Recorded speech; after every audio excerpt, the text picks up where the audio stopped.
గ్రామాల్లో మా మహబూబ్ నగర్ జిల్లాలో బతుకమ్మ లేదు ఒకప్పుడు, ఇప్పుడు వచ్చింది అనుకోండి. ఉత్తర తెలంగాణలో రంగారెడ్డి, మహబూబ్ నగర్, నల్గొండ సగభాగం బతుకమ్మ పండుగ లేదు. ఉత్తర తెలంగాణలోనే బతుకమ్మ పండుగ ఉంటుంది ఎక్కువగా. ఇది తెలంగాణ ఉద్యమంలో ఒక అద్భుతమైన పోరాట రూపంగా ముందుకొచ్చింది. ఒక పండుగ పోరాట రూపంగా రావటం అనేది నాకు తెలిసి చరిత్రలో 2 పండుగలు. ఒకటి గణేష్ నిమజ్జనం, అంటే గణేష్ వినాయక చవితి.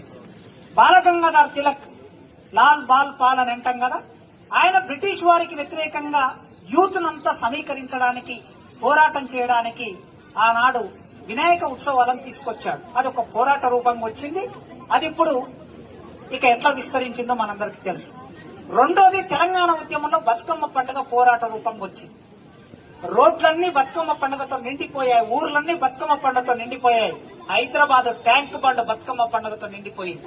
ఆంధ్ర వాళ్ళకి మన నిరసన వ్యక్తం చేయడానికి ఇది ఒక పోరాట రూపం.